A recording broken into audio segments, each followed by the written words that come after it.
Hello, Hot Vibes. And welcome back to Sense8, Episode 6, Demons. Yes. Also known as Clusterfuck. I was gonna say also known as Clusterfuck. Yes. I was gonna say it was called Clusterfuck and go, oh, oops. Wrong title. But like but yeah, fun episode? Yeah. I mean, You didn't tell me you didn't watch it at work. No. I watch at home. I watch at my TV. I had turned on the volume because my brothers were like upstairs getting ready to come down, and like luckily the scene ended before they came down. Yes. So I was like, hurry up. So like, yeah, we were all good with that department. I didn't, because I knew there was a Clusterfuck episode. I wasn't gonna fucking watch that work. I wasn't gonna miss that. No.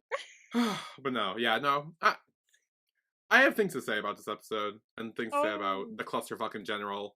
Things to point out that bothered me about it as well. Okay, I think I know maybe what something may have bothered you. I'm pretty sure I know what bothered you. So. Yeah, but we'll get there. We will get there. So how was your week this week? How was my week?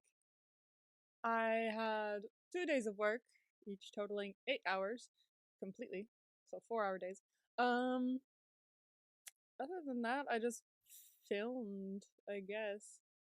Nothing much else happened. Let me really think here. Let me think. Okay. Oh. You watched it too. I Use Love Wins All. Yes. I cried. That was emotional, dude. I was like not expecting it to be that emotional, but it was. They're both great actors, so. Oh yeah, for sure. Amazing. I know her. I know she was in a couple dramas as well, but I know Tay was in a drama beforehand as well. I think it was called Hwarang, but I never watched it, so I should watch it. But they're both good actors. End of the day. And so this music video is great. Yeah, I know what he was in. I think I've seen maybe like one clip from it. Me too. But that's about it. Like I haven't sat down and seen the whole thing. So dang. Everything he acts in, he tends to die apparently. So 2 for 2 at least. That's I didn't know he died in that show. Sorry, spoilers. I'll be honest, I don't really know what it's called, but all I know, I think there was a scene where he was like in like bed with someone. Was he? Shit, never mind. Was this? No, not like in a sexual way. In like a like I think I could be mistaken. Now that I don't know the way you act, I feel like I'm wrong. I could be wrong. It was a traditional one, like Hwarang. It was like very like traditional, like the long hair. Yeah, that one. Okay. Tied, yeah. I was like, was there another one? No, yeah. So I know they were good actors, so the music video was gorgeous and I cried and everything, but yeah. I guess that's it. Okay. Goodness gracious. How about you? So on Friday I had to stay late for work because there was a middle school dance. Fun. No. I say that sarcastically. Yeah, no, I mean, it was about what you expect from middle school dance. Just awkward and uncomfortable for everyone. So, yeah, that sucked. Also, squirrels this week. Squirrels? What are you talking about? Yeah, I have 3 squirrel stories to share. 2 of them happened literally within 5 minutes before recording this. Oh my. So the first one, a squirrel almost came into my garage. Because I had my big door open to let my blue wire in, and as I was bringing it in, I walked back to shut the door, and the squirrel's like right there. And it's like staring at me like it's about to like run towards me. And I'm like, don't do it. So I started shutting the door, and it ran away. So they want to come in. They want to come say hi. No, that'd be dangerous. Like, no, thank you. Squirrels are a little crazy when they're trapped inside. Yeah, I'd imagine. Yeah. And then my second squirrel story is a squirrel fell off my roof literally moments before we recorded.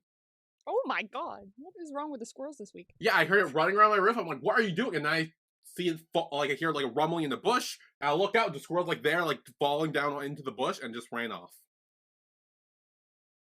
The hell is in the air? Well, then my third squirrel story, a squirrel came into the school I work at. No. Well, during school hours? Yes. But it's not as bad as you think, because it's like, the way our doors work is there's like the door, there's like a little like small area, and then there's another door to actually go into the real building. So they got into like the middle area, so they weren't like inside the building and everything. but it was squirrel like trapped inside that little area because it couldn't get out, and it kept like literally like hopping and bouncing off the door, then bouncing off the glass, like hit itself off the glass trying to like get out. And we were staring there, so we had to like go around, open the door for it so it would run out and leave. Oh my god. Someone go this way, someone go that way. Yeah. So squirrels this week have been a little crazy in the air. Jesus. Yeah. We had a snow and ice storm here. I guess that happened. But it wasn't really a storm. It was just a bunch of snow, and now it's like a glacier out there. But that's about Yeah, we got some snow and ice, but it all like melted away because Wednesday was like 50 degrees out. Oh, lucky. It's been 30 like all week. I think it went even lower like yesterday. So I think it's supposed to snow either today or tomorrow. I wonder when it's supposed to snow here. Let me see. Let me take a little gander at the weather here. So, evidently we are supposed to get a lot of snow and rain today, but not a lot, just a bit. And that goes into tomorrow. Other than that, nothing. So. Yeah. That's about it. I'm so sick of the snow, though. I know. Like, every time I call my cousin, she's always like, oh, it hasn't snowed here yet, and I don't know why, and it's like, I hate that, and I'm like, dude, there's so much snow here. You want some? I can give you some. It's not like I want it. Like, there's too much of it. Like, first time, great. But yeah. And, like, for me, mainly, I don't like snow because it affects my work. Like, if there's so much snow, the school will close it, I need to go in early and, like, do the snow removal there, and I don't like doing that. So that's mainly my big issue with snow, is that it affects my work, which I don't like. Mm. Like, other than that, I feel like snow's fine, but, yeah. Sometimes my mom will send my uncle to pick me up because she doesn't want to drive in it. It depends on how heavy the snow is, though. Oh, so remember last week I was talking about how I was watching Attack on Titan? Yes. I finished it. You finished it? It was so good. I'm, like, obsessed with it now. Like, I'm going, like, watching, like, all these videos about it now. I'm like, oh my god, it's so good. It's so good. Like, I know you're not into anime, so you'll probably never watch it, but it was so... like, I know why it's, like, one of the, like, highest rated animes. Is because... or anime. Is because it's so good. Like, it's... the story is so good. It's so well thought out. And, like, it's so interesting.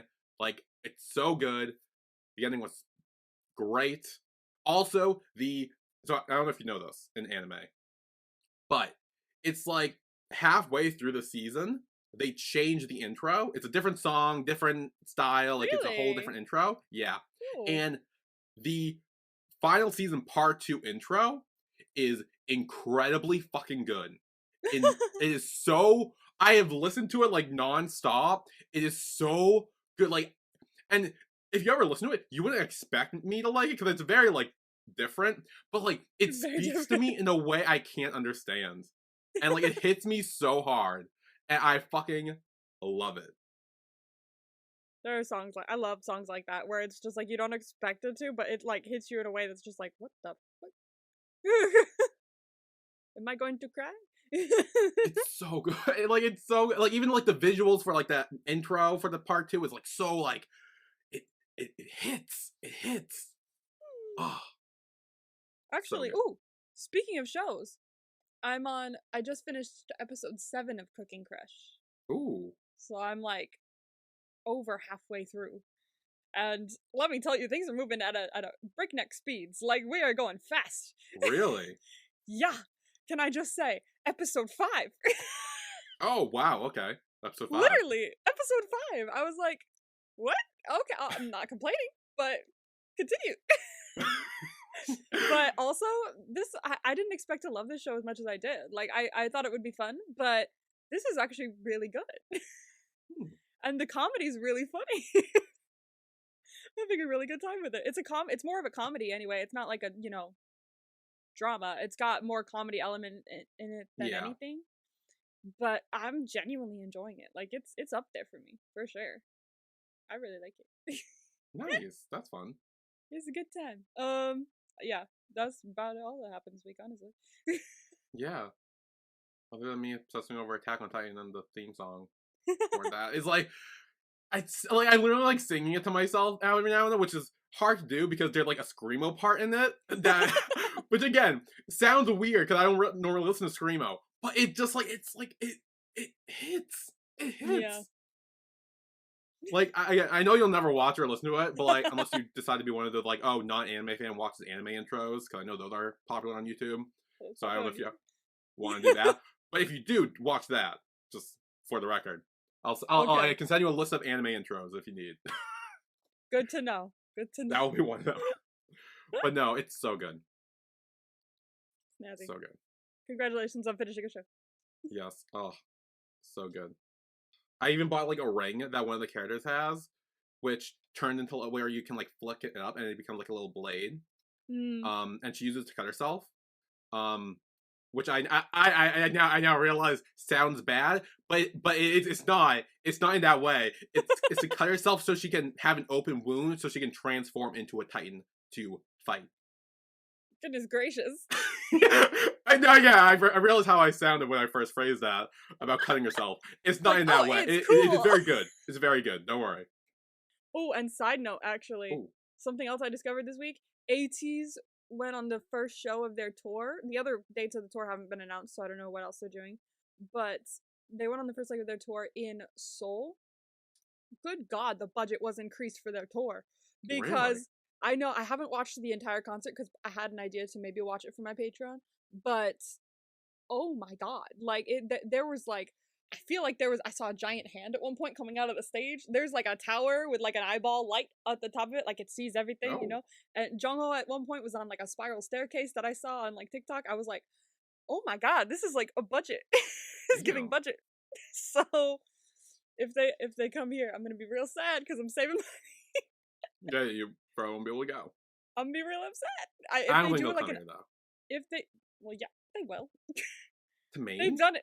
No, not Maine, but like US is what I'm Oh, saying. oh, It's usually Newark. New York. But no, Newark. Where's Newark? Where's Newark? It's in New Jersey. Oh, I thought you were saying New York, but you're like New. I'm like, no, it's New York. It's Newark, New. I know it's called New York, but there's I, Newark, New Jersey. I know. Isn't that where they normally go? Is New York? No, they go to Newark. Oh, I've I been didn't know to that. Newark. I've been to 3 Newark shows in 2022. I went to 2 AT shows and 1 Stray Kids show in Newark. I went to the Oh, same venue 3 oh, times. I thought it was New York, like maybe New York City or something, and then L.A. were like the two big ones.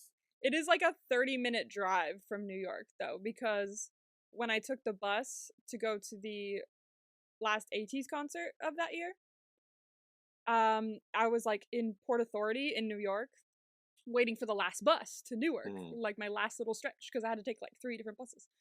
And it was not leaving, and the driver kept coming in because he was like asleep at one point, so he took forever to come, and then he came, and then suddenly he left again to go get like a coffee or something, and I was like, dude, we were supposed to leave 30 minutes ago, and I have a hotel to get to. It is almost midnight. They're gonna close. So I was like, screw it, I'm taking a Lyft, because it was like 30-minute drive and maybe like $20. I was like, fine, I'll just take a Lyft, I don't care. So I found out actually how relatively close Newark is to New York. So Yeah. yeah, usually in Newark. So if they go this year, I'm gonna be real sad if I don't have the money No. to do it. But if they have an encore in Seoul while we're there, I would gladly go. Yeah. Please, because that looked awesome. The budget is budgeting. It looks like there's a whole storyline too. Like their whole lore is like in this show.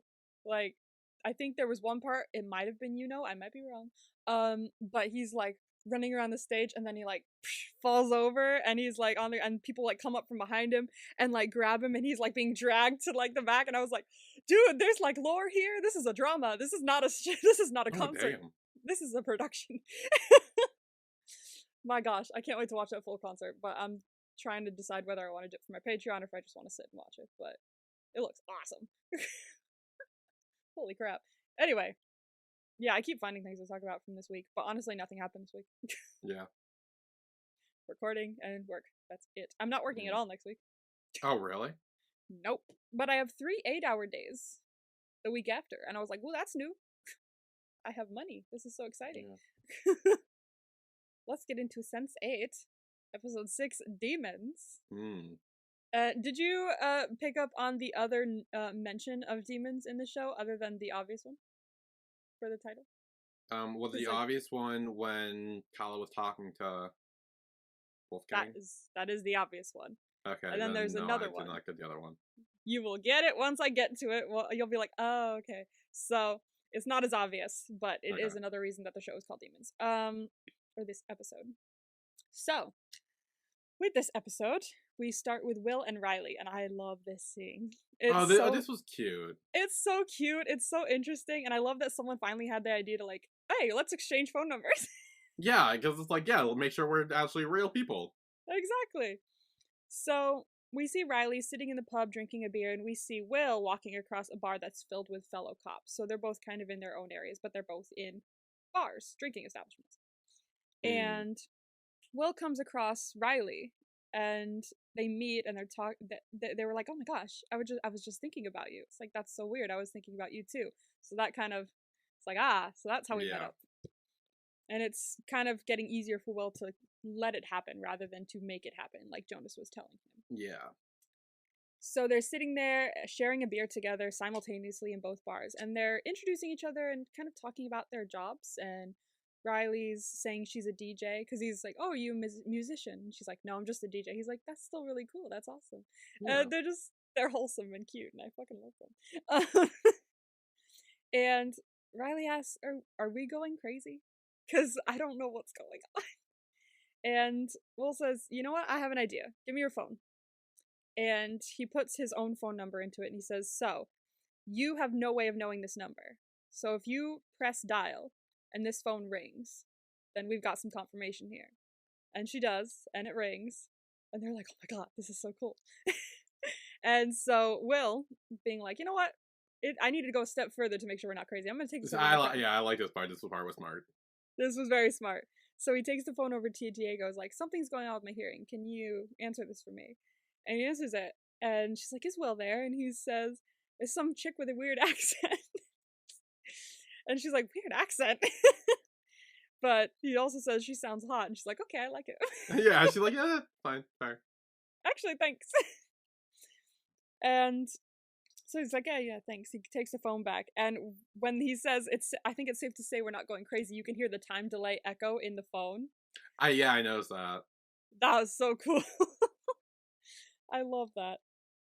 And Riley's like, "Look, have you had any other like visitors? Because it feels like there's more of us. I feel like I've seen other people. Like she saw Capheus in the last episode." And he says, according to Jonas, there are 8 of them. And Jonas, who he knows, it was with the woman who shot herself. And Riley says Angelica's name. And was like, "How did you know that?" And Riley says, "I don't know. I just know." Yeah. It's just in there. And Will mentions that during their visit at the church, Riley seemed scared and asks if she was okay, which she went through some traumatic incident, which we know about. Yeah. And she says she's okay now, but she has complicated friends. And she then says she's got to go because she needs to go to bed, and it's a bit late there. But he's like, "Oh yeah, it must be very late." And she's like, "Well, it's DJ hours, like because she DJs up until the early hours of the night, so she's probably goes to bed at like, I don't know, 5 a.m.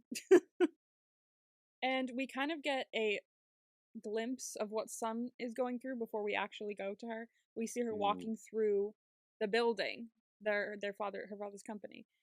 And it looks like the authorities are there, and they're cleaning out the office in boxes and a lot of stuff. So yeah, not good for her. But she does catch a glimpse of Nomi as they're there. Which transitions us to Nomi. So, Nomi and Amanita are in the trash department we saw last episode. Yeah. Everything is trashed. Everything is kind of taken. And Nomi's like, "They didn't just take my laptop and my backups. They even took my journals." Mm-hmm. Are you good? So the squirrel's back? Oh my god. On the roof? And the man brought a friend? No. they might be doing stuff up there. Wait, because I'm hearing some weird noises from squirrels on my roof. I would like go outside and be like, "Hey!" Like, I kind of want to, but I also don't, because I don't need to see that. But like, because they're making these weird noises that squirrels don't normally make. What the hell is going on with the squirrels in your community?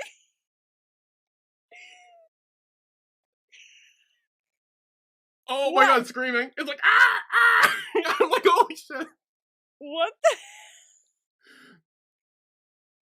Like, it almost sounds like a bird, but it's not because it's running on my fucking roof. Unless it's a squirrel eating a bird.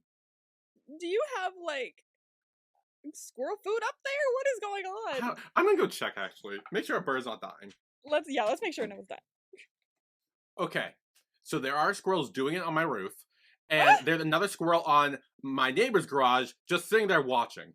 What the hell is going on in your area? I am not making this up. There are squirrels doing it on your roof. Yes. Why? Like, it was hard to see, so I didn't get up on my porch to really see, because it's like, there's like a slant on my roof.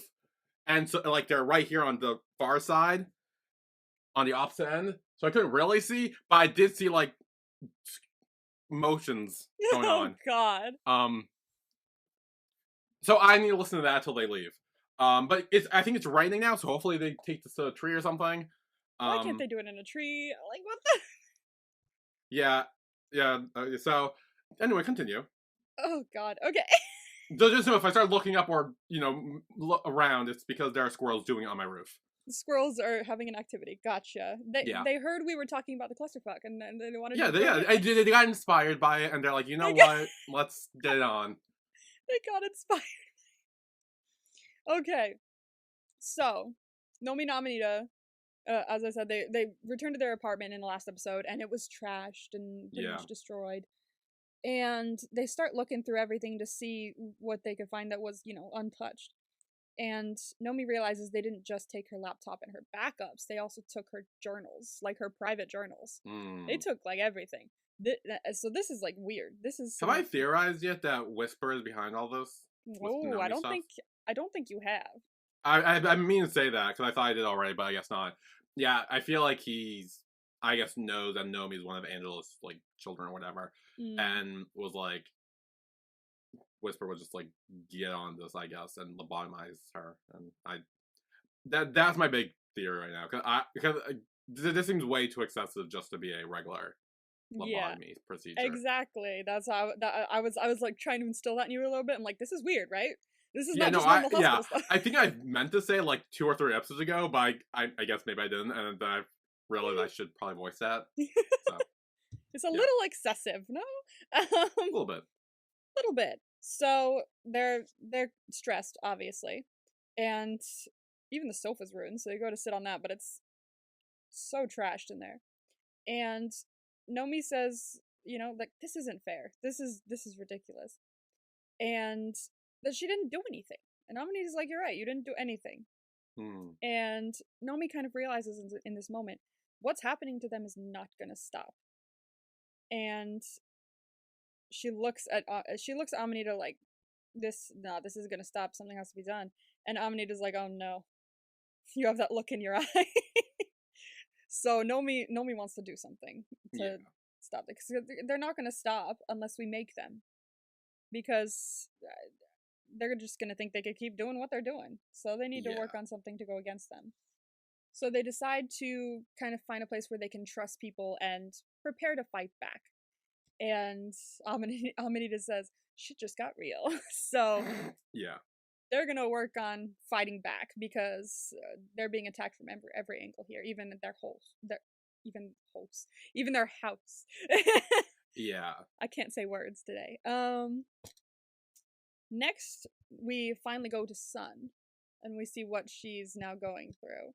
She approaches a podium in front of a bunch of media and reporters, and walking up to the podium, she says, I have offered to surrender to the police, and that she acted alone in this, and that her father and brother did not benefit from anything she was doing and did not know she was doing it. She claims full responsibility for the embezzlement, and then is escorted away by police. So, she has made her decision. She is going to prison. Yeah. Very important scene next. Riley arrives home. Yeah. And someone's there waiting for her. Yeah. Turns out Nyx is alive and well. And he's sitting there with Shugs and Bambi, who are doing drugs that he presumably has supplied them. Yeah. And second she sees him, she tries to leave. She's like, nope, I'm out. And there's a bodyguard blocking the exit, so she can't leave. And when Nyx tells the others to leave, Shug stops before he goes and he apologizes to her. He just says, sorry, and then walks out. And I want to take this back to 2 episodes ago, where Leto, when he's in Riley's place, says, but I do know that I'm going to be betrayed. Yeah. And this was the foreshadowing that I was talking about that I did not notice the first time around because it's so blink and you miss it. And I don't think I noticed that until like, I want to say like many watches later. Like it wasn't even like in my second watch that I noticed that. So the seeds of that were sown a couple episodes ago, but Shugs and Bambi did betray Riley for drugs, presumably. And so Nyx turns around. He's got a large bandage over a wound on his face. And he tells Riley, he's like, you need to tell me where the money is. Where's the money? Where's the drugs? Yeah. And she tells him the truth. She says, I gave them away. Specifically the money. She threw the drugs away, but I think if she told him that, then it would have gotten worse for her. She says, no, I gave them away. And Nyx does not believe her. And he tells Riley, look at my face. This, what happened in my face here, this is nothing compared to what I will do to you if you don't tell me where the money is. Yeah. And she says the same answer because she's telling the truth. She has nothing else to tell him. And he says, okay. And so his bodyguard, his dude, his lackey, forces Riley down onto the table while Riley is screaming for help. And this part's going to get a little graphic, my friends. It's a little violent. So skip ahead if you don't want to hear about this. Yeah. But he puts a plastic bag over her head, strangling her. She can't breathe. Yeah. Horrible. And he removes the plastic bag and he says he doesn't like violence. Which is bullshit. Because why are you being violent? But he says sometimes violence is necessary. Violence changes things. I mean, he's not wrong. It does. Yeah, he's not wrong. I hate to say it, but I did find that funny when he was like, oh, I don't like violence, but change it, and then does it again, puts the bag over her head again, and I'm like, I found myself not, I wouldn't say laughing at the fact she's getting suffocated, but laughing at the fact that it was just like, he started doing it, stopped, let her breathe, let her feel all that torture and pain and panic, and then did it again to make her feel that torture, pain, and panic again. Like, I don't think he was ever trying to kill her. I think he was trying to scare her. Like, almost like keeping her alive while torturing her. Yeah, well, he does need her to know where the money and drugs are, but I think as it went on, he probably would have killed her. I mean, yeah, he probably wouldn't give that much of a shit, but so I thought it was funny. No, he probably did give that much of a shit. It's just that someone fucked him over in his mind, and he's not okay with that. No. So he puts the plastic bag over it again, removes it again, and he tells Riley that it's interesting because violence can change a thing as simple as a plastic bag, and it can become the most terrifying thing in the world. It was a normal object before, but now suddenly it's the worst thing you've ever seen.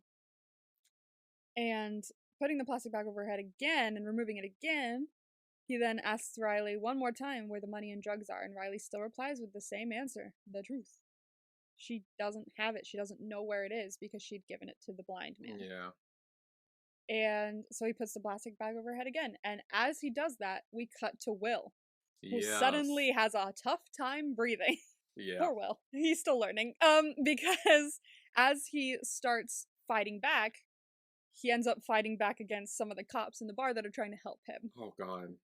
Yeah. So because he's in distress and he's still a little new to this, he's not over there fighting. He's also over here fighting. So he's fighting in both locations. And people are getting their ass kicked in Chicago. Course. Yes, as well as London. So he headbutts Nyx over in London and knocks down the bodyguards. So they're down. And while they're down for a second, Riley's able to run out of the apartment. And as she does that, Will's sitting on the ground recovering, and everyone's looking at him like, what the fuck just happened? Because you just beat up a bunch of dudes, and we're having some kind of, I don't know, experience. Yeah. And now people might start talking, which we'll find out more about later.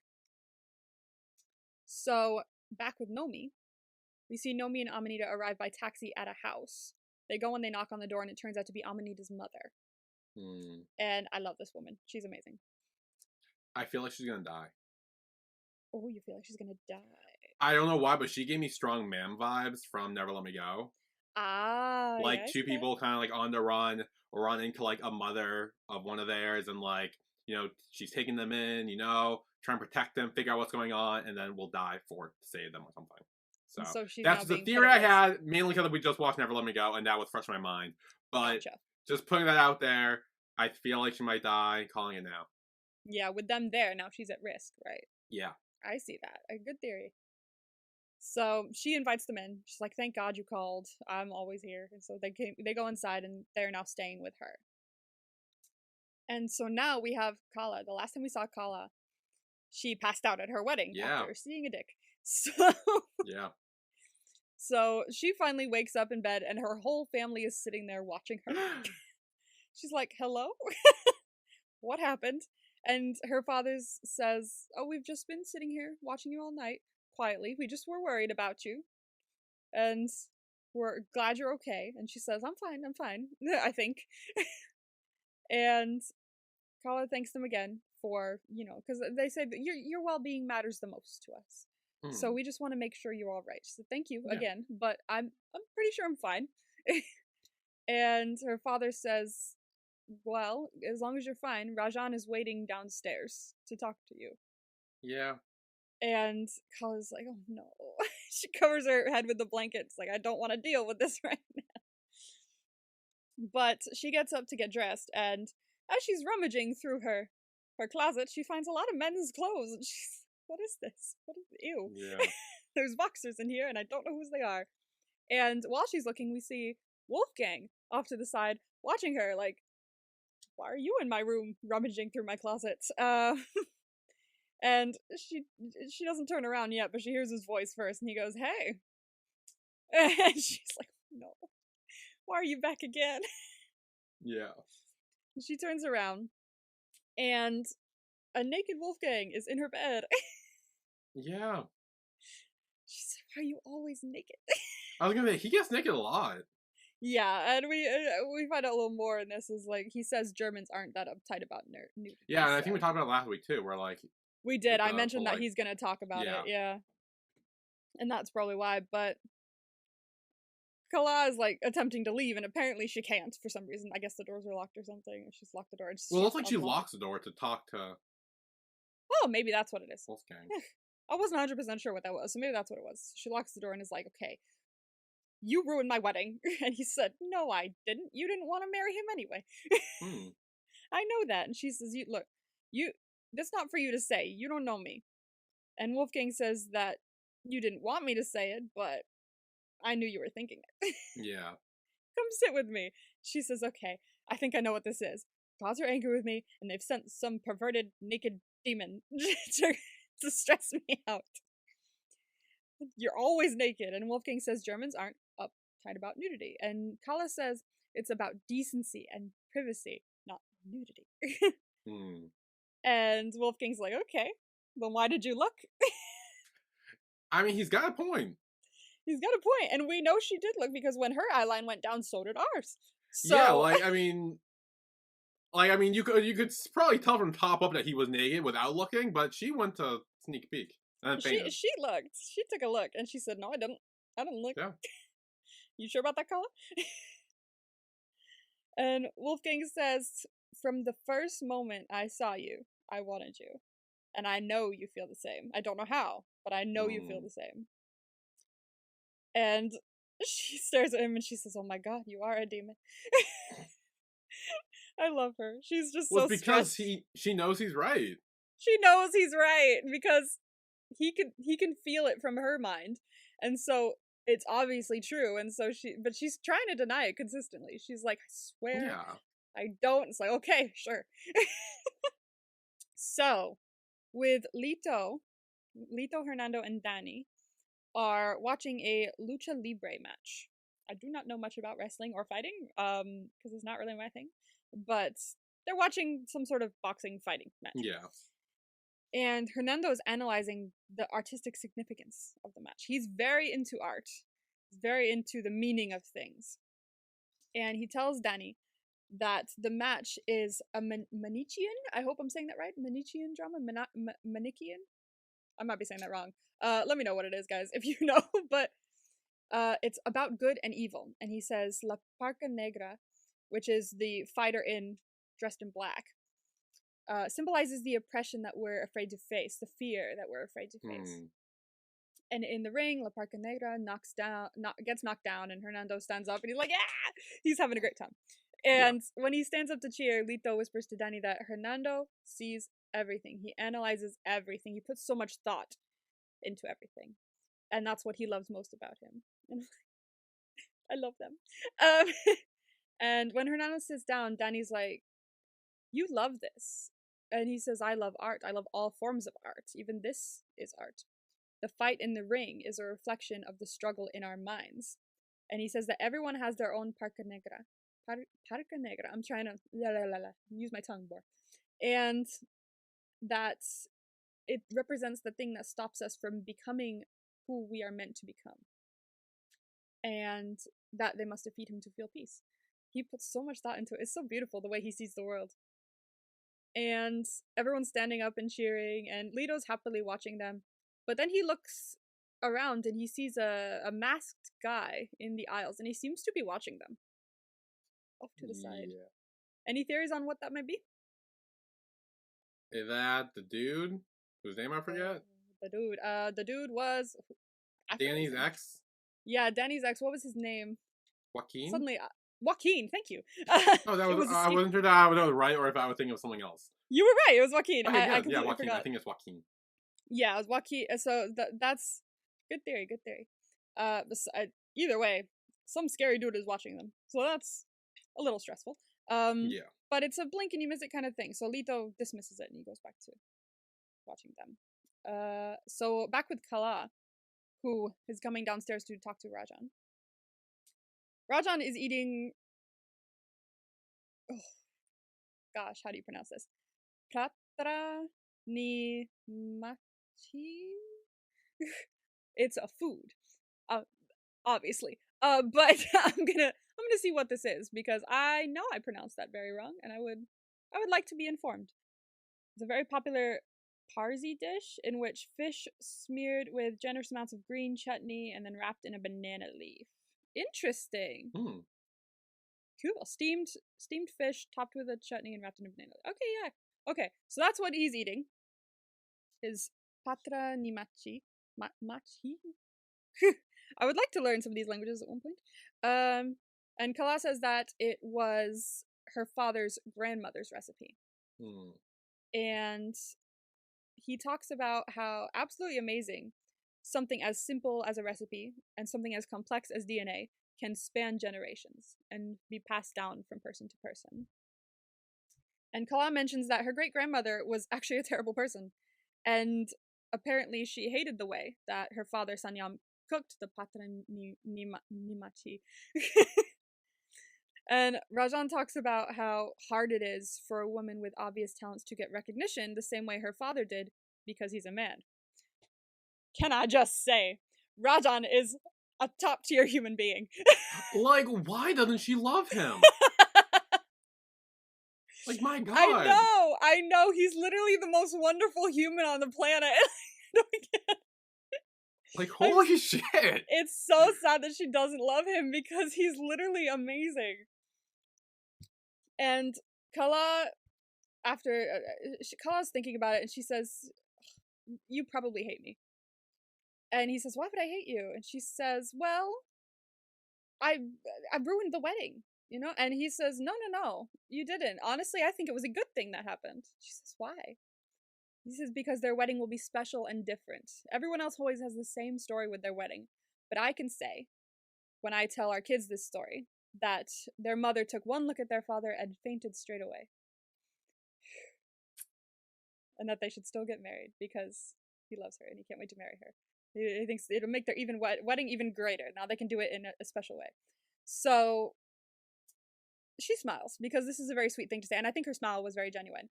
But it's just, she doesn't love him. Kala. Why doesn't she love him? I don't. I fucking love him. He's great. I fucking love him, and I'm a lesbian. Like, he's so good. I would marry Rajan tomorrow. It's Honestly, just, same. Like, holy shit. he's just a lovely human being. And it's just that thing where there's a deeper connection with someone else. And even before she met that someone else, she wasn't feeling that deep connection with Rajan. It's like she was Yeah. looking for something and she found it, but it wasn't with Rajan. So that's the obstacle I think there is right now. She feels like she could probably grow to love Rajan, as a lot of people in arranged marriages do. This isn't an arranged one, but Yeah. some people in arranged marriages do grow to love each other. So she could probably grow to love Rajan, and she knows that. But something got in the way, i.e. Wolfgang. And now she's having a hard time letting herself maybe learn to fall in love with Rajan. So Yeah. it's a little bit of a problem area here. Now, with Capheus, we get an interesting development on Silas Kabaka. Capheus meets with Silas at a nice fancy golf course, and he's eating when Capheus walks up to him. He says, "Oh, I heard your mother's status continues to improve." And he says, "Yes, the medicine is working. She's improving. Thank you." But Silas says, "Don't say thank you because I'm not in the business of charity. I give you this, and so you give me this kind of thing. It's a transactional thing." Yeah. And he says, "Come with me, and I'll let you know what you'll be delivering next." And they walk over to a sandbox where Silas introduces his daughter Amundi to Capheus. And Silas asks, "Oh, what are you building?" And she says, "I'm building the home of the Little Mermaid. And I wish we could live here." And so Silas says, "Well, take a picture of it, and I'll ask how much it'll be to build." She says, "Really?" And he says, "Of course." So it seems to be that he gives his daughter anything she wants because he loves her, and he's willing to give her whatever. And so she runs to get her camera, and Silas turns to Capheus and says that Amundi doesn't see me as someone to fear. She just sees me as her father, someone that loves her. And apparently she has leukemia. And she needs to get some stem cell transplants, things like that, like a bunch of medical tests and treatments done on her to keep her healthy. And that she needs to be taken to a clinic in Nakuru. But his cars are too known to his enemies, and it would be very easy for his enemies to take Amundi if he were to drive her there. So he wants Capheus to take her in the Van Damme, because that run-down piece of shit, he likes to call it, they'd never look for her there. Yeah. So this seems to be Capheus' next mission. He says that she's the most important thing to him, and that everything he's done for her, and that without her, his life has no meaning. And he warns Capheus that if anything happens to Amundi, then his life will have no meaning anymore either. Yeah. So a little bit of a threat there, but he seems to be that kind of person. So honestly, I'm really liking Silas Kabaka. Exactly. He's a very gray area character. Like he's a bad person with some good intentions. Like it's very. I see it the other way around. He's a good person. He's a good person with bad intention, or doing bad actions, because he's trying to take care of his daughter, make sure she's safe, and he's doing whatever he can, similar to Capheus. Did I say that right? Capheus. Capheus. With an S. What? With an S. Capheus. Capheus. With an S at the end. Capheus. Capheus. Yes. Okay. Similar to Capheus, who's doing the same thing for his mother. Like, he's doing all the, like, sketchy things for Silas, for his mother. Like, they're pretty much the same. You're making a very good point, actually. I know. That's true. Yeah. I'm noticing it. I know. I'm like, ooh, I like it. I make good points. Thank you. Yeah, something to do. You know, it happens. You make a very good point, and I'm interested to see what you think about him in the next episode, because there is something that happens in the next one that could be considered a bad action. So we'll read into that when we get there. But you make several points, because Silas is doing a lot of good things, but also a lot of bad things. So it's interesting to study his character. But after learning about Silas Kabaka, we are going to take a break here. And when we come back, we are going to see what happens at Sun's court hearing for the embezzlement that she is and the clusterfuck. And the clusterfuck, which is still a few scenes away after that. But yes, and the clusterfuck. Yay! I'm excited to talk about that. Yeah, this will be fun. So we will be right back.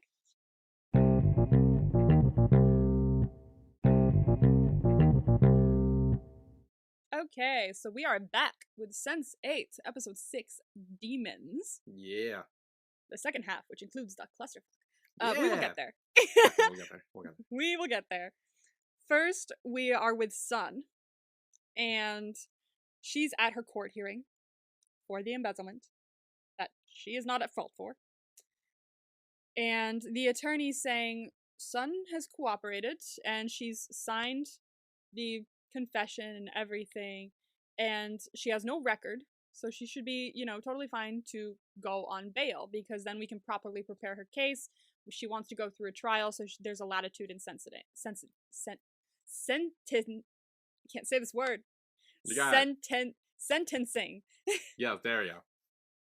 Because I'm used to saying sensate, so I was like, sensitings. Don't worry, I've had my fair share of fuck up words, as we all know. She wants a latitude in sentencing so that, they can fairly judge her. And the judge agrees with the opposition? I don't know the legal terms. But they agree with the lawyers that are against her, saying that he's denying bail because she could use the money that's still unaccounted for to flee the country, even though she has no record and she's been cooperating the whole time. Yeah. But they don't take that into account. No. So a policewoman comes up to escort Sun, and as she's walking away, she sees her father and her brother, who have kind of uneasy expressions on their faces as she walks away. They're interesting. They're tough to read. But I was gonna say, like, it was interesting to read. Especially the brother, like... Yeah. I wouldn't say he was happy she was going to jail for him, but he also, like... It was interesting. Her father looked a little guilty, and her brother was a bit tougher to read. Like, it could have been guilt, but it also could have been, like, sucks, I'm sorry, dude. It almost seemed like it was hard for him to watch. Yeah. Like, this is your fault, dude. Yeah, like, I do feel like he does feel guilty about it. I hope, at least in some way. But also, like, it's also like he knows that, like, he's not gonna fucking go to jail. Because he's like, oh, well, like, it's kind of like I know this is my fault, so I don't want to watch it. But I'm also not really feeling bad about it or doing anything to stop it either. Yeah, I'm not gonna do anything to stop it, but I'm sorry. Which isn't the best. I was gonna make a comparison to a show you haven't seen yet, so I'm not going to, but never mind. Okay, so you're not going to. Good to know. Okay. Good. There's a comparison somewhere out there, folks. I just want to bring it. So, back with Will. It's a few days later, and Diego's telling Will that people are starting to talk about Will's behavior, because he's been acting kind of weird up until now, leading up to the bar fight, in quotes. And Will says that if they have a problem with him, he should know, so he can do something about it. But Diego says, it'll just make you angry. I don't want to tell you what they're saying. And Will says he doesn't really care about it anymore.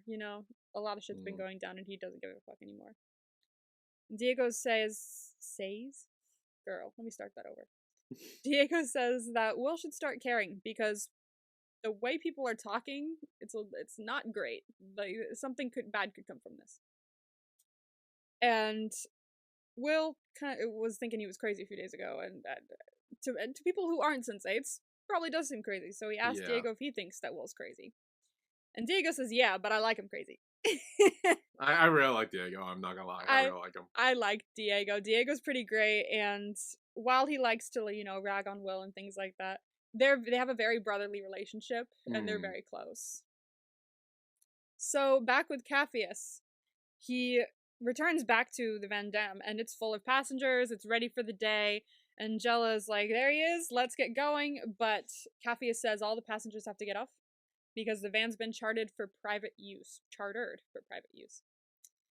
And Jella says, that's ridiculous, who chartered it? And Capheus tells him that Silas Kabaka did. And it's obvious that this man has a reputation, because Jella's like immediately like, I don't want any part of that. I'm not into all that. And Capheus tries to give Jella his advanced money, because Silas Kabaka had given him the money and stuff. So he was going to give some to Jella, but he says, no, I don't want any part of doing business with Silas Kabaka. So he pressures him to take the money.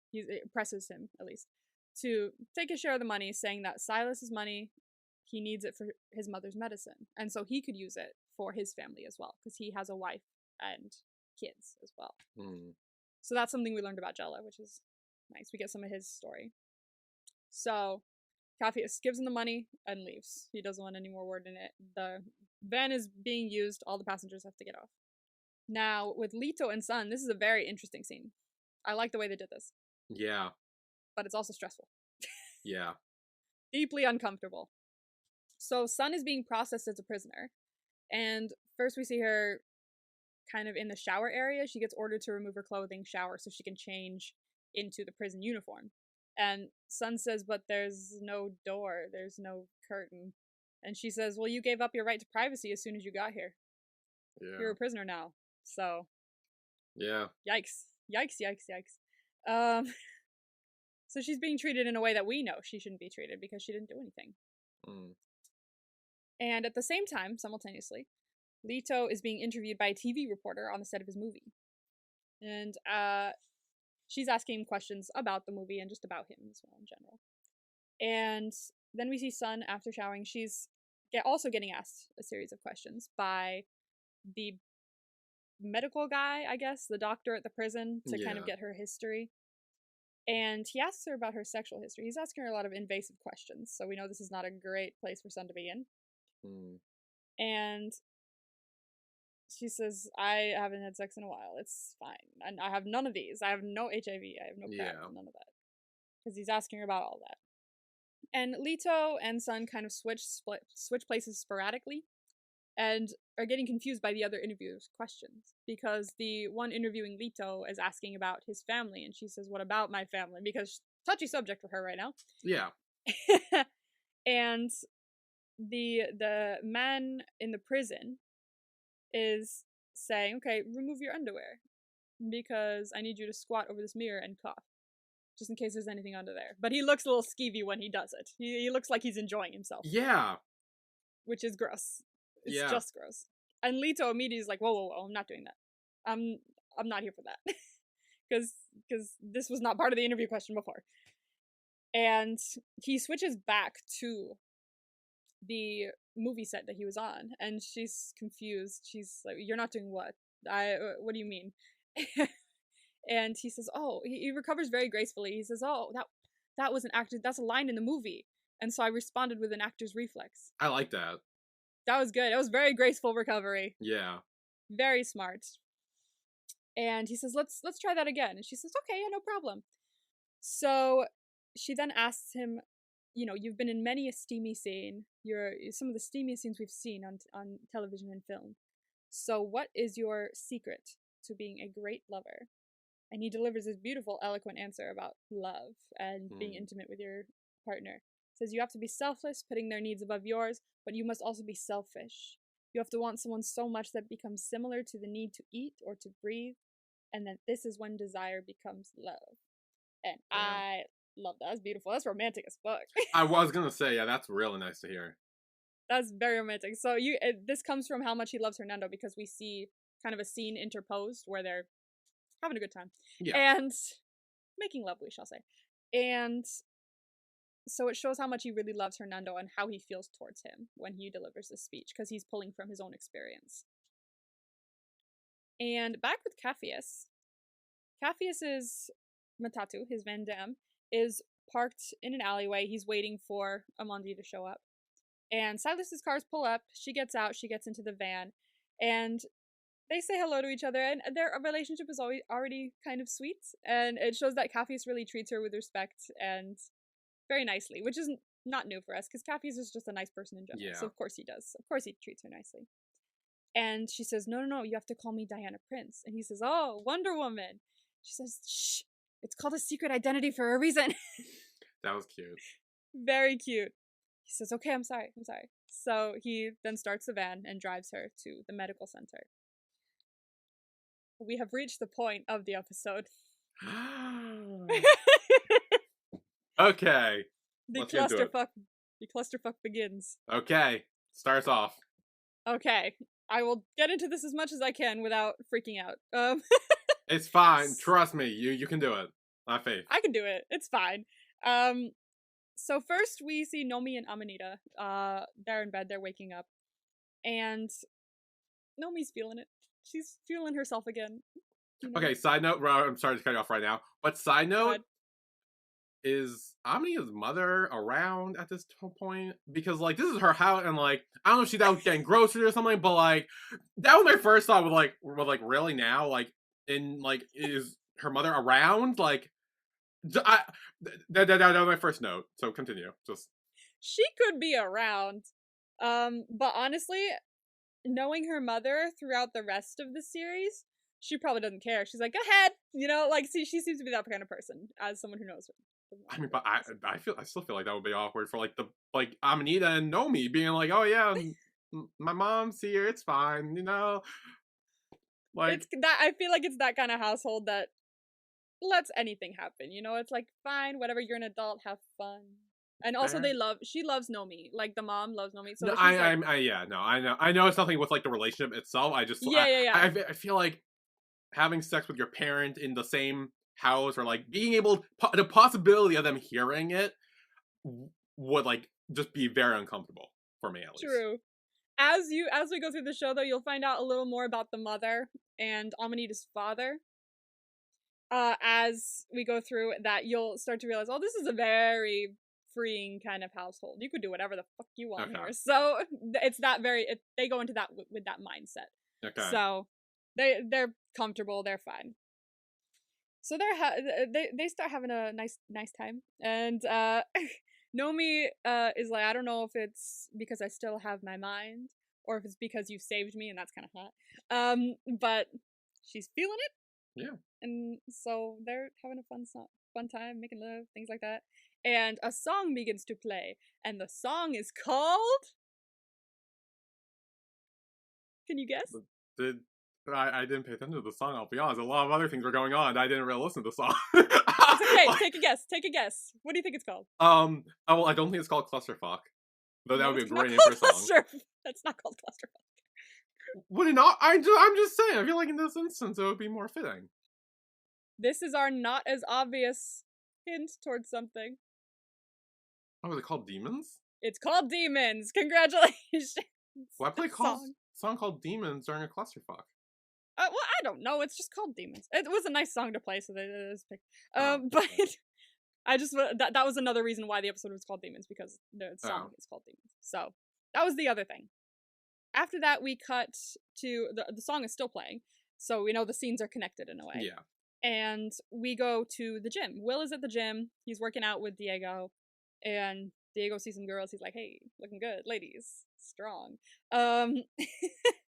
And they're having, they're working out. They're doing their bro talk. They're like, "Yeah, keep it right, keep it tight." They're doing the gym bro thing. I'm not familiar with that culture. I was gonna say I could tell. I could tell. Whenever I go to the gym, I'm just on my own. Like, I just put my music in and I go, I'm not just gonna look at anyone. I'm just gonna concentrate on my song and my running. Honestly, so same. I know nothing. And we also see at the same time over in Mexico City, Lito and Hernando are also working out and spotting each other. And at the same time, Wolfgang is at the Roman bathhouse again, presumably. This is a guess, but he probably is. And he is wearing nothing. And some people enter the hot tub as well, and he relaxes and he closes his eyes and he just feels peace. And Lito and Hernando are kind of kissing and embracing. It's a whole thing. Everybody's kind of feeling each other. Yep. Yeah. But in this moment as well, we do see Dani take some pictures and being like, "Ooh." Okay. And feeling herself in the corner. Okay, no. See, okay, and this is where I had issues with. What I know you would have had issues with this, and I agree, but no, it's like the pictures is. I mean, like the picture, like one that's like that's keeping their relationship a secret. Taking pictures of it should not be a thing you do, and then to, albeit, touch yourself while you're watching two other people make out. It's like the fucking squirrel up on my roof. There was a squirrel watching on one roof, and the other dude doing it on the other. We have a television representation of the squirrels on Billy's roof. Yes, this is what it was like. The squirrel was just watching. See, they really were inspired by. Clearly, holy shit. So yeah, Dani. Honestly, this is not going well for me trying to get you to like Dani. It's really not, I'll be honest. It's. I keep saying she gets better. I swear she does, because it's not that like she gets better. It's more that you realize what this situation is. Like it's a very like mutual kind of situation, or evolves into one at least. Like they're fine with her being there touching things, and she's fine being there letting them do their thing. Like it's a mutual thing. I mean, And I was like, if you're okay with it, I'm okay with it, kind of thing. But in the next episode, that's gonna go out the window for you. you know, you keep saying she's great and that she's I great. swear Like, but to God, I we're swear like to halfway God, through she the gets season better. now, and so far I'm not feeling it. I swear to God, she gets better. I swear to God. Specifically in season 2. I think season 1 is very much the three of them learning their footing on what this relationship is and where she belongs in this relationship. And I can see why it's very much like, what the fuck is happening? But season 2, once that comes around and they kind of get their footing a bit more, I think she gets better because you realize more about, you see more of their family kind of relationship and what this is. So I see where you're coming from, for sure. And as I watch it, I go, this is not going to go over well with him. Yeah. And that you'll say that, I'll say that in the next episode too, because Great. we're going to have a vibe that you're going to be very upset with. But yeah, so this is, she's having fun by herself over to the side on the bench. She was over there on the bench, and she was, yes. And at the same time, we see kind of a collage, as that's the best word we can use. We see Nomi with Amanita, and suddenly Hernando is there, and then Nomi's there. Everyone just ends up everywhere. Yeah. Except for the people who aren't sensates, obviously. They're always in their same location. But everyone shows up in Wolfgang's hot tub too, and his eyes are still closed, and he's like, he's still not doing anything, he's just chilling. And it's honestly, I must say, like, even though I have a tough time with like talking about stuff like this was art. This was beautiful. Yeah. It was beautiful. Like, it was really well shot. The choreography of it was really well done, especially during the parts where they kept interchanging between different locations. It was just really well done, honestly. And spoiler alert, Clusterfuck Part 2 will be even more artistic. Yay! But that is not until season 2. So it won't be for a bit, but it's even more artistic, to be honest with you. These shots are so well filmed, and they really put a lot of thought into these scenes. Like, even though I have a tough time like going over it and talking about it, I really respect the way it was filmed. It was really well done, and it seems like a very special kind of beautiful moment. And Lito's like, he's like, that was one of the best orgasms of my life. Yeah. It's like, yeah, it seems like it. Honestly, you guys were like having a hold in it. It was like 4-1. To be honest with you, it was probably 4-1. Yeah, well, there were 4 of the Sense 8, and then Amanita and Hernando. Yeah, so that's and 6. probably Dani. Maybe, I don't know. Yeah, but Dani wasn't involved. She was just a bystander. She was a squirrel. Yeah, on the roof. we don't actually. She was a squirrel on the roof. She was just watching. She was a squirrel on the roof, exactly. She wasn't really involved. We don't even see her, like, after we are outside. Or once we go inside, we don't see her. But she is there, spoiler alert. But we'll get there. So, back with Capheus for, like, half a second. Well, hang on, no. I want to talk about the aftermath of this, because I have questions now. Okay, aftermath, continue. Okay. Oh, Wolfgang is still in the tub, by the way, and he has not moved. Yeah, Wolfgang, was he even a part of this at all? Like, he was just kind of just there, and they were all, like, surrounding him. I think he was. He was just, it was just, he's so chill and calm and collected that he had this experience in his head and he was like, yes. Like, it's very much works with his character. So, okay, well, apologies, prepare yourself. But did that mean he jizzed in the hot tub? I don't think he did because we didn't see any, so. Okay, see, that's what I thought, because I didn't notice it, but I'm also like, it almost like he wasn't, like, taking part in it. He was kind of just, like, letting it happen to him. But also, I think what it was is, like, this all happened in his mind, so maybe his body didn't react either. Because the other three were actually, except for Will. Well, no, that's my next question. Did Will jizz in the gym? I do not know. I can't tell you that one, honestly. It could have been in his head. Because I think he lets out like a scream, like a whoa, like after like it he wraps does. up. So I'm assuming that was it not? Yeah. Maybe? It was kind of like that, honestly. I what I'm thinking here is that the people that were actually having sex definitely did, but the people that weren't did it in their mind. Like, in their mind, they were like, woo, great, awesome. but would that affect their body too? Because the doesn't mind look can be a like powerful thing. the mind can be a powerful thing. So I would say that it could definitely have happened, but I don't want to say yes or no. And my theory is yes for Will, no for Wolfgang. Gotcha. Yes for Will, no for Wolfgang. Again, Wolfgang would just stand there the whole, like, chilling there the whole time, and Yeah. Will was actually doing some physical movement. He was. Like, yeah. Anyway, okay, that's all.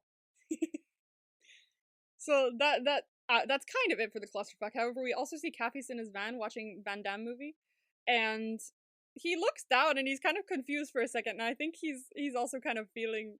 Oh, I didn't catch that. No, it's hard to catch because I didn't notice it the first couple times either, and then I watched it and I went, is he? Because then it cuts away right after, so I think he's feeling the effects. But cutting back from him, we're done with the clusterfuck. And over breakfast, Nomi, Amanita, and Amanita's mom, Grace, are having a discussion on what Nomi's been going through and what she's been experiencing.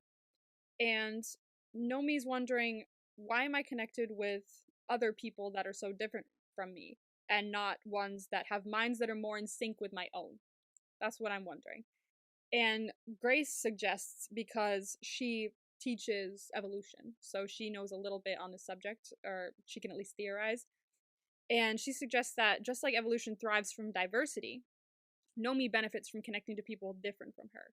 It makes more sense to evolve that way than it does to connect with minds similar to your own. It helps you grow when you connect with other different minds. Yeah. And Nomi kind of worries and is wondering if her condition will worsen and whether she'll be able to control it. And at the same time, we see Sun, who is getting accompanied by a guard as she enters her cell, and the guard tells her that she'll be transferred tomorrow to the prison she'll be staying in, which is Chongju Prison. So Sun's still in a bad predicament. And Nomi's still talking, saying that it's crazy that she feels all these different emotions inconsistently and without any reason. And Grace says it's kind of similar to menopause.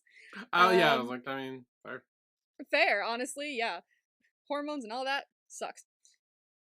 And Amanita's saying that emotions are connected to the nervous system, which means something must be happening with Nomi's brain, because there's no other way for like emotions and hormones to really come through. You need the brain in that. It's not just, oh, I'm thinking this. And Nomi's wants to know if she can control it, because it could be like ADD, where you can take a pill and limit the effects it has on you, or it could be like Alzheimer's, and it'll slowly degrade her brain and there's no way of stopping it. So hopefully it's the former, and she's not about to, die or something. And Amanita's worried as still, and she holds her hand, but Nomi's stressed. She still doesn't fully believe or fully know what's going on. And now with Sun and Riley, I love this scene with Sun and Riley. Oh, this was nice. I liked it. This was cool because you see them kind of bonding, and so Riley gets to bond with another sensei, and Sun gets to bond with another sensei, which is cool because both of them had only really, aside from Will with Riley, both of them had bonded with Capheus. They'd had conversations with Capheus. And Sun is still sitting in prison by herself, and Riley is up at her lookout spot crying, which I want to visit this spot one day, by the way. Next time I'm in London, I want to try and map where this could possibly be and look at it, because I saw the skyline there, so it should be easy enough to figure out. But they're both kind of visiting each other, because they need each other. This is one of those moments where they could both benefit from hearing what the other has to say, and so they end up visiting. Yeah. And Riley apologizes for interrupting her because she had been crying. And she says she thought she was alone. And Sun said she thought she was too. And after introducing themselves, Riley finds it weird. She's like, wait, your name's Sun? That's so weird. She's like, why? And because up at Riley's lookout, there's a quote along the edge that says, "I have conversed with the spiritual sun." Mm. So that was a cool, fun coinky dink that happened there. And Riley says that she comes to this spot every night after work to smoke. And Suz says she's like, I could kill for a cigarette right now, but she can't have one. She's in prison. Yeah. And she asks what Riley is smoking, and Riley is smoking hash, which is she says is kind of like pot, but better. Sun tries smoking it. She's like, why don't, I mean, I can't hurt to try, so why don't you try some? And so Sun takes the vape, she tries it, and Riley exhales the smoke. I don't know if you noticed that. I didn't know. That's cool. That was so cool. Like, Sun blows out, nothing comes out, and it comes out of Riley's mouth. Like, that was crazy. I love that. I didn't notice that at first either. And Sun says she can taste it, but it's kind of like a memory. It doesn't have like the strong taste of this just happened, but it's more like she remembers it. And she asks if it makes her feel good, and Riley replies sometimes, but they have a saying in Iceland, and it's not the drugs that make the drug addict, it's the need to escape reality. Mood. As someone who's been addicted to many things in my life, yes. That makes sense as well, because sometimes you just need to not be in reality. It's not like you want to be on drugs, it's just, I don't want to be here right now, and this helps, you know? Yeah. And she asks Sun why she's there. And Sun shares that she may have just made the biggest mistake of her life. Yeah. True. I agree. I agree too. But nothing she can do to change it right now, so that's probably what's scaring her. We go back to Capheus, who is waiting for Amundi to finish her treatment. She comes back in the van, and she notices that he's watching Van Damme again. And she asks why he watches it. Why does he inspire you? And he says that he inspires him to believe that anyone can make a difference, and that if they're brave, they can make the world more equal and just. So that's why he likes Van Damme. And Amundi says that, like Jean-Claude, her father kind of reminds her of that, because he has a lot of enemies and they have to be brave and fight back. And Capheus is taking that into consideration. He's not like, no, but he's like, interesting. So we'll learn a bit more on Silas Kabaka in the next episode, but that's it for them. Back with Riley and Sun. Sun is realizing they're both in trouble for someone else's crime. Sun is stuck in jail for covering for her brother, and Riley is on the run because her fling at the time wanted to steal drugs and take all his stock, and now this guy's after her. Yeah. And she says she knew what Junki was doing, but she didn't stop him. And she didn't. She took what was it? She took responsibility. That's the word. I can't speak words today. She took responsibility for what Junki did, even though she knew what he was doing. And Riley starts talking about the hidden people of Iceland. They're kind of like elves that live in the land. And she says that when she was young, she once went to a cave and she heard one of them singing. And it was a song that her mother used to sing to her when she was a child, saying that she always found the song kind of comforting, despite that it's about a mother having to kill her baby, which is a bit dark, but I know other songs like that. Like, isn't Pumped Up Kicks like a jolly song about a school shooting? I have no idea. No? Okay. That was a song that everyone used to listen to. Everyone was obsessed with in like junior high or high school or something like that. And it turns out it's about like a school shooting. Oh. So it's upbeat and shit, but it's dark lyrics. And she heard the voice several times in her life, this singing voice. And she says that it once told her that she was hexed, and that if she stayed in Iceland, bad things would happen. Riley talks about her mother's death and saying she believed it was her fault because she was hexed. And Sun says that her mother died when she was young as well. But she was never told, and voice never told her that she was hexed, and she still somehow believed it was her fault, even though her mother was sick. So she's trying to comfort Riley in believing maybe you're not hexed, you just blame yourself for things that aren't your fault, just like everyone else.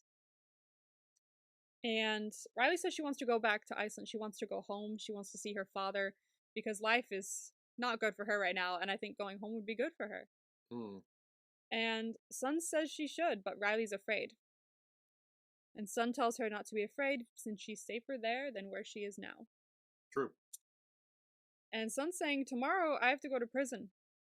Riley asks if she's afraid, and Sun nods, which is interesting because I don't think we've seen her be this open and honest with someone aside from maybe her talk with Capheus. So it really shows that their connection is something so powerful that Sun is letting her tough exterior to go to be like, yeah, I am scared.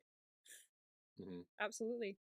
And Riley says, don't be. Sun says, why? And she says the exact same thing Sun just said to her, because you're safer there, or you're safer here than where you were. And it's such an interesting statement. I really love that quote because it relates to both of them really well. They both end their visit and they're both worried and afraid. That's their current state of things. Back with Nomi in San Francisco, we get a nice little moment between her and Amanita. Nomi's working on the computer and she looks up and she sees Amanita doing the dishes and she's just like taken over by admiration and love. And she's like, I have to do this. She gets up, she walks over to her and she kisses her, hugs her from behind. It's like, what was that for? And Nomi says she just felt like she needed to do it. And just like, I like that. They're Was so that supposed to mean something else? Like, I wasn't sure if that was like a Sense8 thing or that was just her being in love with her. Because like I was kind of confused. I was like, wait, where did that come from? Like, I wonder if it was, or if it was just a beautiful moment between the two of them. But also, if I really think deeply on it, this could be out of left field, but it could be have something to do with the quote of "you're safer here than where you were." It could, yeah. She felt that in her chest. She's like, I am safe here because I have her. Yeah. And it could have translated that way. Yeah, okay. In our last scene, we see Sun. She's having a dream. And she's in kind of a city, grassy area. It looks like Dongdaemun. I'm not going to say for sure because I'm not sure. But she's there. She sees her mother walking towards her. And it kind of flickers between her mother, like her actual mother, and Angelica, her mother. So both mothers are kind of going back and forth. And her mother talks to her and tells her, you're my strong, beautiful girl, but you need to be careful. She says that they'll hurt you if they find out what you are. Sun asks, what am I?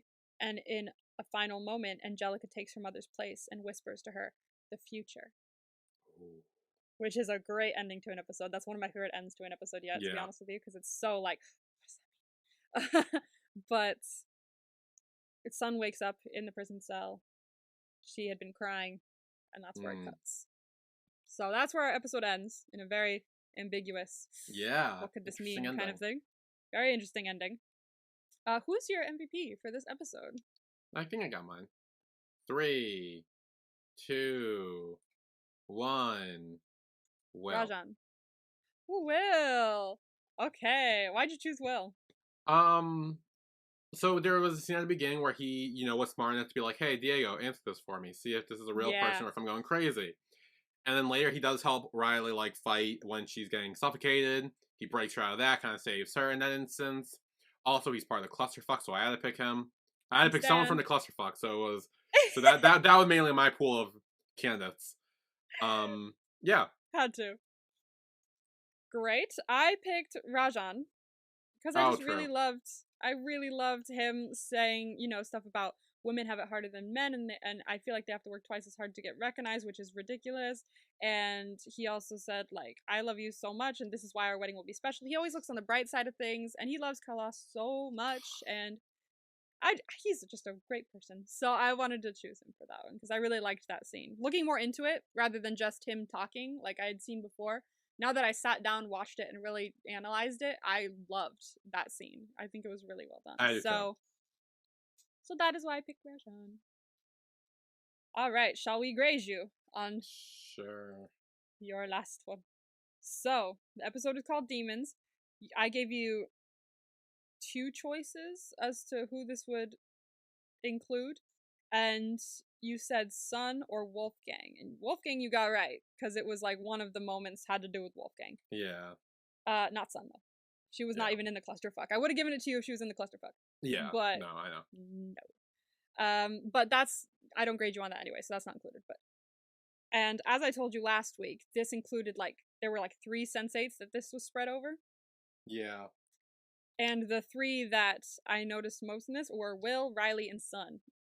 So we had confirmation that you're not crazy. You said Nomi or Will because it involved 2 sensates. Will, you got right. Yeah. Yeah. But good vibes. You got Will. We had a familiar face. You said Sun. It was Nyx. So it was with Riley. Nyx came back, so it had to do with Riley. Did not get that. Prison. You said Sun. That was an easy one to get. Yeah. Clusterfuck. You took a guess to see if you could guess the 4 people in. I was close. I was one off. You were close. You said Kala, Wolfgang, Lito, and Nomi. It was Wolfgang, Lito, and Nomi. Kala was not there. It was Will instead. Will. Was it Will? Yeah, it was Will instead. You're right. Yeah. Goodness gracious. It was Will instead. And your last one was a quote. It was because you're safer there than where you were, which you said Will or Nomi. It was Sun and Riley. So you got that very wrong. Yeah. Very wrong. But not bad, not bad. You got a lot of on the ones where you had to guess 2, you got one of them right on most of them. So that's good. So, your vibes for the next episode.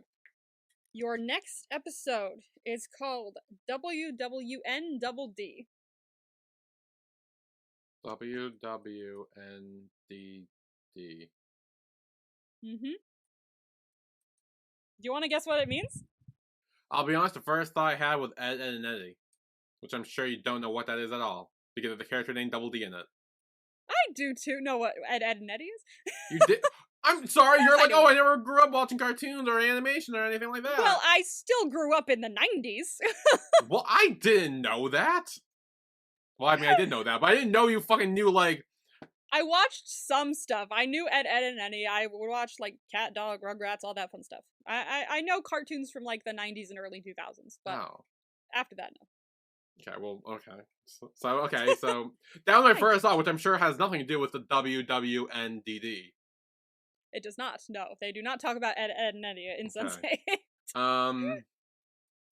So it's I need to make sure I'm getting it right. So it's W W W W N N D D D. D. So it's those 5 letters. Yes, it is. Okay. What do people usually say when they say WW? Worldwide was actually what I was going to say for W. No. Oh, never mind. Never mind. I was like, worldwide. I will say, this might help you. There's a question mark at the end of that. It's people usually use this acronym, but not with usually the last 3 letters are always different. Or the last couple letters are always different, but WW is always the same. When you said double D, it made me think of boobs. Okay, it's not boobs. So I'm like, no, they're not talking about boob size. The second I said double D, I went, fuck, he's gonna think that's about boobs. Well, I originally thought Ed and Eddie, then I thought boobs. So clearly my mind's all over the place. Walruses will never die down. Do you think that's an acronym people usually use? Walruses. I don't know. Fuck if I know. I got the D. The double D throwing me off. Okay, you might. Okay, considering you're having such a tough time with this acronym, I will give you the first 2 letters, which are used in all versions of this acronym. Okay. The 2 W's are what would. What would? Oh yeah, the last letter is usually the same too, but I will not say it. What would blank blank blank? What would NDD? What would Nintendo Direct discuss? No. The D is wrong again, but it's not well, I know. What would... Shall I help you even more and tell you never the last die letter? down? I don't know why I'm saying die down for double D, but I feel like that... Okay, I'll give you the last letter too, because those are always the same. What would blank blank do? What would ND do? People use this acronym all the time, but the middle letters are usually different because they change it to a different person whenever to suit their needs. What would blank blank do? What would ND? Who the fuck's ND? I'm trying to think of characters in the show who are ND. No. No, there are none. There isn't. It's someone that's not a character in the show. It's their own thing. ND. It's a fictional character, I will say that. It's a fictional character. Napoleon Dynamite? No, but great that you got an ND. Hey, look, it's an ND! I think he's fictional, right? He's fictional. Yeah, I think he's fictional. ND. Napoleon Dynamite. I'll try to think of a girl now, too, because I gave a guy answer. I'll give a girl answer, too. I'm just gonna throw in who it involves, but, like, this was for fun, and you're having a tough time with it. I'm struggling with acronyms, I guess. I keep wanting to say Natalie Portman, but that's a P, not a D. That's a P, not a D. Hey. What would...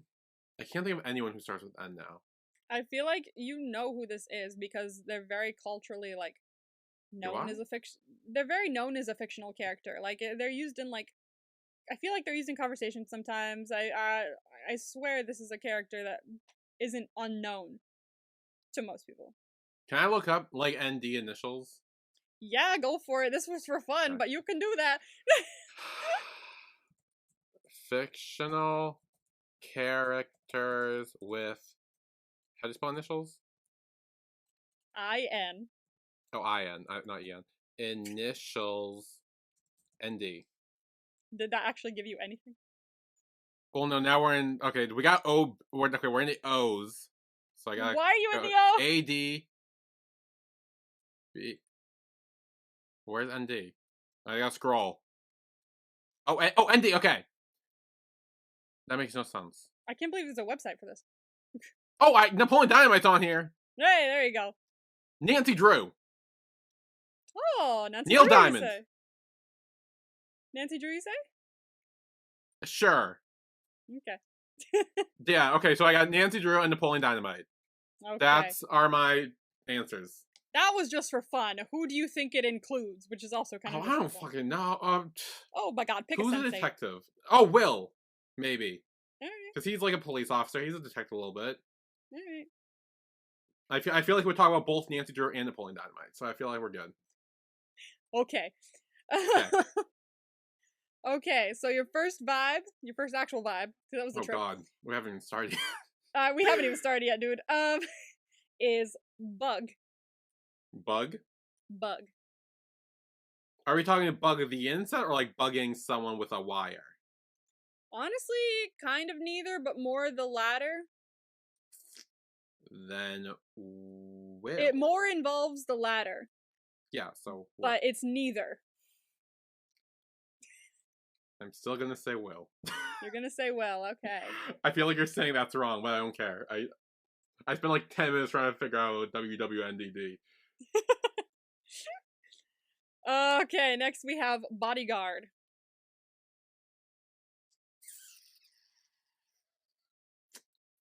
See, my first thought was Sun, but that's not that would be a prison guard.